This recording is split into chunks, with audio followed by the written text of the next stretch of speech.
Welcome to the online class. So last class లో మీకు DNA ఆర్ఎన్ఏఎస్ genetic material కోసం చెప్పానమ్మా. Notes కూడా మీకు సెండ్ చేశాను. అండ్ నెక్స్ట్ టాపిక్ ఏంటంటే structural organisation.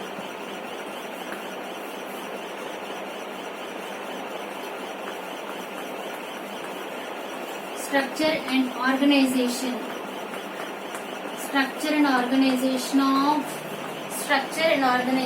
of prokaryotic DNA. In the next class is structure and organization of prokaryotic DNA. So first of all మనకి ఇక్కడ రెండు పదాలు. సో వాట్ ఈస్ ప్రోకారియోట్ అని క్వశ్చనింగ్ కనుక వస్తే ప్రోకారియోట్ అంటే ఏంటి మీ అందరికీ తెలుసు. వితౌట్ న్యూక్లియస్ లేనిదాన్ని మనం ఇక్కడ ఏం చెప్తాం, ప్రోకారియోట్ అని చెప్తాం. సో ప్రోకారియోటిక్ డిఎన్ఏ అంటే మనం ఇక్కడ structure and organisation of prokaryotic DNA అంటే ఎగ్జాంపుల్ ఏంటి, ఇక్కడ మనకి బ్యాక్టీరియా కదండి. బ్యాక్టీరియాలో ఒక క్రోమోజోమ్ అనేది ఎలా ఆర్గనైజ్ అయి ఉంటుంది, that is the class day. So బ్యాక్టీరియాలో ఉన్న క్రోమోజోమ్ అనేది ఎలాగా స్టోర్ అయ్యి ఉంటుంది. సో దాన్ని structure and organisation of prokaryotic DNA అని అంటారండి. సో ఈ ప్రోకారియోటిక్ డిఎన్ఏ మనం చెప్పడానికి స్టార్ట్ చేసినప్పుడు we have to know the chromosome అంటే ఏంటో తెలుసుకో. క్రోమోజోమ్. సో క్రోమో అంటే ఇక్కడ కలర్ అని, జోమ్ అంటే బాడీ. క్రోమ్ అంటే మీకు తెలుసు కలర్ అని, జోమ్ అంటే బాడీ అని చెప్పుకోవచ్చు. So chromosomes are nothing but DNA. So circular DNA molecules అంటే జెనెటిక్ మెటీరియల్ కదండి. సో క్రోమోజోమ్ అంటే ఒక న్యూక్లియస్ వితౌట్ న్యూక్లియస్ మాట న్యూక్లియాయిడ్ లో క్రోమోజోమ్స్ అనేవి ఒక సెల్ లో క్రోమోజోమ్స్ అనేవి ఎలా ఉంటాయి, దే అరేంజ్ లైక్ ఇది ఒక సెల్ అండి ఒక బ్యాక్టీరియా అనుకోండి. ఇందులో they are arrange like threads, ఇలా థ్రెడ్స్ అయిపోయి బంచ్ కింద ఉంటే దాన్ని ఏమంటారు, క్రోమోజోమ్. అన్ని కూడా థ్రెడ్ లైక్ స్ట్రక్చర్స్ కలిగి ఒకే చోట ఉంటే వాటిని మనం క్రోమోజోమ్ అని అంటారు. క్రోమ్ అంటే కలర్ అని, జోమ్ అంటే బాడీ అని చెప్పుకోవచ్చు. These are the nuclear components, nothing but nuclear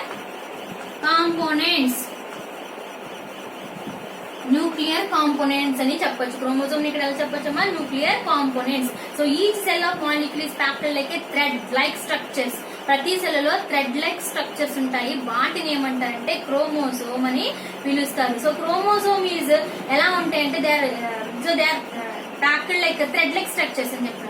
Chromosomes are packing of some of the proteins and those proteins are called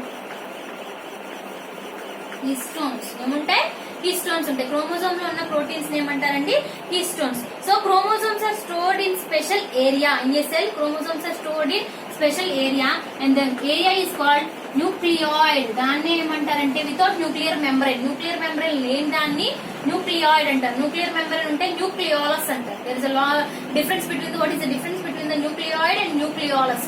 nucleoid అంటే without nuclear membrane, nuclear membrane లేకుండా ఉండదాన్ని న్యూక్లియాయిడ్ అంటారు. Nucleolus అంటే they having nuclear membrane, దానికి nuclear membrane అనేది కలిగి ఉంటుంది. So ఇక్కడ ఒక సెల్ లో ఇవన్నీ thread like structures component nuclear components అనేవి ఒకే చోట ఉంటే దాన్ని ఏమంటారు, న్యూక్లియాయిడ్ అని అంటారు. సో అసలు క్రోమోజోమ్స్ ని ఫస్ట్ ఐడెంటిఫై చేసింది ఎవరు అంటే, coming to the history of the chromosome are identified in the year 1942. 1942లో క్రోమోజోమ్స్ ని ఐడెంటిఫై చేశారండి. ఎవరు ఐడెంటిఫై చేశారంటే Karl Wilhelm van Negali. This is the name of the scientist who identified the chromosome. Carl Wilhelm van Negali అనే scientist chromosome in year 1842లో identify. 1842 or 1848 అని note చేసుకోండి. 1842లో కార్ల్ విల్హెల్మ్ వాన్ నెగాలి అనే ఆయన ఏంటంటే ఒక ప్లాంట్ లో క్రోమోజోమ్స్ ని ఫస్ట్ ఐడెంటిఫై చేశారన్నమాట. సో క్రోమోజోమ్స్ అని దానికి ఒక షేప్ ఉంటుంది, స్ట్రక్చర్ కూడా కలిగి ఉంటుంది కదండి. So size of the chromosome మనం కమింగ్ టు ద సైజ్ చెప్పుకుంటే, what are the size of the chromosome. Size of the chromosome ని మనం ఎలా చెప్పొచ్చు అంటే process of the cell cycles మాట, mitosis, meiosis. So by the mitosis process ద్వారా ఇక్కడ ఏం జరుగుతుందంటే సైజ్ ని మనం మెజర్ చేయొచ్చన్నమాట. సో ఇక్కడ మైటోసిస్ ప్రాసెస్ లో ఎలా అంటే ఫేజెస్ ఉంటాయమ్మా, 4 ఫేజెస్ చెప్తాను. First interphase and next prophase, metaphase, anaphase. So mitosis లో ఎలా మనం సైజ్ ఎలా చెప్పొచ్చు అంటే interface, prophase, metaphase and anaphase. Interphase అంటే ఏంటి? సో ఇంటర్ఫేజ్ అంటే very long.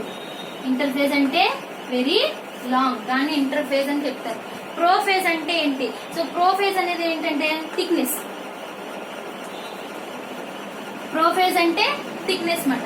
And next metaphase అంటే మెటాఫేజ్ అని అంటే దే ఆర్ ఈజీలీ అబ్జర్వ్ మాట. సో మెటాఫేజ్ అనేది మనకి ఎలా ఉంటుంది?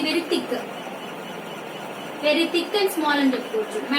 సారీ, మెటాఫేజ్ అంటే రాసుకోవచ్చు. సారీ అమ్మా, మెటాఫేజ్ అంటే వెరీ థిక్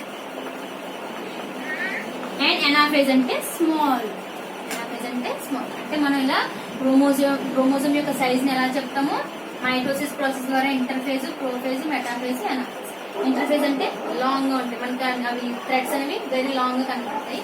ప్రోఫేజ్ అంటే థిక్నెస్, మెటాఫేజ్ అంటే వెరీ థిక్ అండ్ ఎనాఫేజ్ అంటే స్మాల్ అనమాట. మీరు మైటోసిస్, మ్యూసిస్ ప్రాక్టికల్ లో అబ్జర్వ్ చేస్తారు కదండి. ఆనియన్ రూట్స్ తీసుకుని ప్రాక్టికల్ చేసినప్పుడు మీరు క్రోమోజోమ్స్ చాలా క్లియర్ గా ఐడెంటిఫై చేస్తారు. This is the size and number. Next size చెప్పుకున్నాం, నెక్స్ట్ నెంబర్.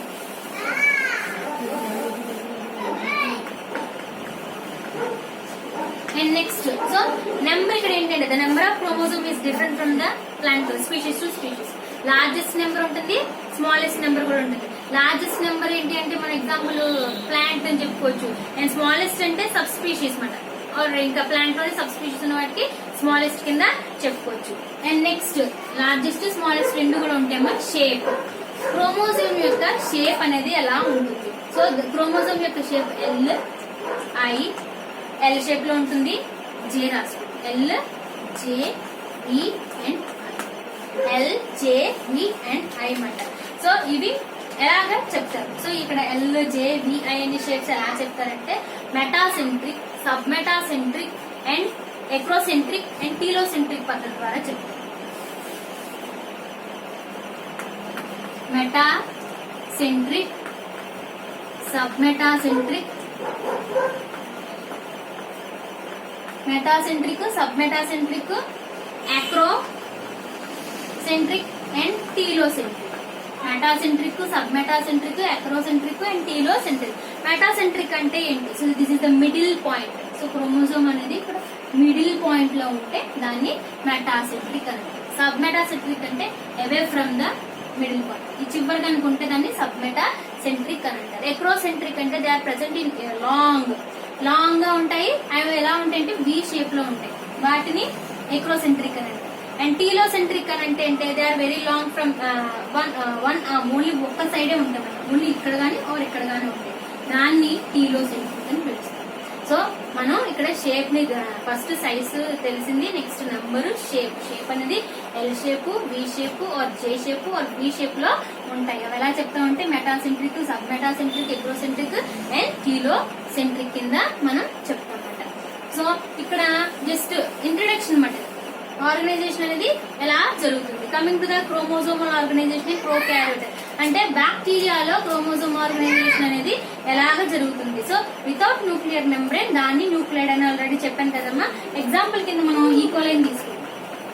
ఈకోలైలో తీసుకుంటే 3000 to 4000 జీన్స్ అనేవి ఉంటాయి. Chromosome is nothing but gene, అంతే కదండి. డిఎన్ఏ నథింగ్ బట్ జీన్, అంటే డిఎన్ఏ అనేది జీన్స్ లో డిఎన్ఏ ప్రెసెంట్ ఉంటుంది కదమ్మా.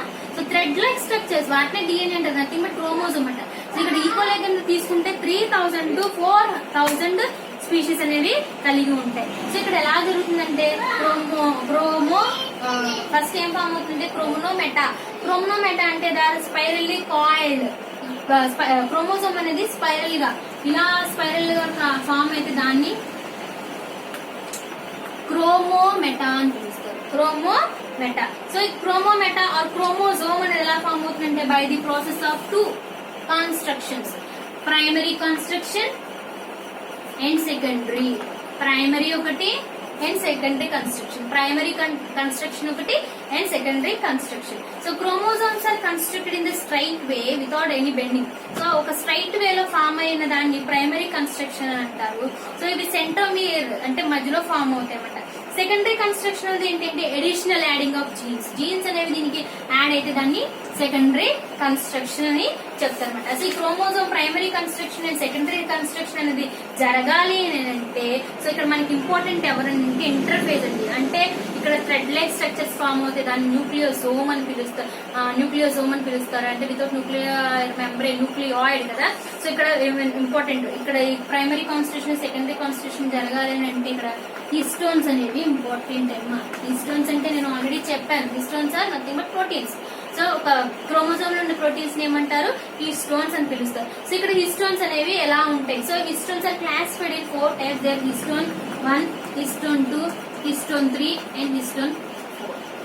Histone 1, so histone 1, 2, 3 and 4. histone B and B పెట్టుకోవాలి పక్కన. సో హిస్టోన్ బి 1, 2, 3 అండ్ 4 మాట. ఈ ప్రోటీన్స్ అనేవి ఇక్కడ primary constitution and secondary constitution అనేవి ఫామ్ అవడానికి యూజ్ అవుతాయి by the using of linker DNA and chromosomal DNA. So ఎక్కడ లింకర్ డిఎన్ఏ అంటే ఏంటి, క్రోమోజోమల్ డిఎన్ఏ అంటే DNA connected to the nucleosome. DNA అనేది న్యూక్లియోజోమ్ కి కనెక్ట్ అయితే దాన్ని linker DNA or nuclear DNA అని పిలుస్తారు. So linker DNA nuclear DNA ద్వారా, సో లైక్ దిస్. సో ఇక్కడ histone 2A and 2B and 2, 3 and 2, 4 కదా. సో ఇలా మీకు ఇలా ఫామ్ అవుతుంది, దాన్ని లింకర్ డిఎన్ఏ యూజ్ చేసుకొని ఫామ్ అవుతుంది. What is the primary constitution అంటే ఎలా అంటే, సో ప్రైమరీ కాన్స్టిట్యూషన్ అంటే ఇదమ్మా. సో ఫస్ట్ టీలోమీరిక్ ఆల్రెడీ మనం సైజ్ లో చెప్పుకున్నాం, టీలోమెట్రిక్, మెటామెట్రిక్ అండ్ సబ్ మెటాసెంట్రిక్ దగ్గర చెప్పాను కదా, న్యూక్లియస్. సో దాని ద్వారా ఇక్కడ 2 కన్స్ట్రక్షన్స్ జరుగుతుంది. సో అలా 2 కన్స్ట్రక్షన్స్ జరిగి కంప్లీట్ ఒక డిఎన్ఏ లో క్రోమోజోమ్ అనేది కంప్లీట్ గా ప్యాక్ అయిపోయి అరేంజ్ అయి ఉంటుంది. దాన్ని structure and organisation of prokaryotic DNA అని చెప్తారు అనమాట. ఓకేనా స్టూడెంట్స్. సో ఫస్ట్ క్రోమోజోమ్ అంటే ఏంటో రాయండి, and next size, shape and దాని యొక్క నెంబర్ కోసం రాస్తారు. నెక్స్ట్ దీని ప్రాసెస్ ప్రైమరీ అండ్ ప్రైమరీ అంటే ఏంటి, సెకండరీ అంటే ఏంటి రాస్తారు. తర్వాత ఇందులో హిస్టోన్ ప్రోటీన్స్ కోసం రాస్తే సరిపోతుంది అనమాట. So this is the important essay. So first unit లో మీకు గెస్సింగ్ క్వశ్చన్ అనమాట. ఓకేనమ్మా, అందరికి అర్థమైంది అనుకుంటున్నాను. సో డిఎన్ఏ ఆర్ఎన్ఏ అనేది నోట్స్ రాసుకున్న తర్వాత ఇది రాయండి. ఓకేనా. ఫస్ట్ ట్రాన్స్పోజోన్స్ రాయమన్నాను, నెక్స్ట్ క్లాస్మేట్స్ రాయమన్నాను, డిఎన్ఏ ఆర్ఎన్ఏ కంప్లీట్ అయింది. And this is the topic of structure and prokaryotic organization of DNA. So DNA organization అయింది, దీనికి నోట్స్ కూడా సెండ్ చేస్తాను, ఈ నోట్స్ కూడా మీరు ఫాలో అవ్వచ్చు. Thank you students.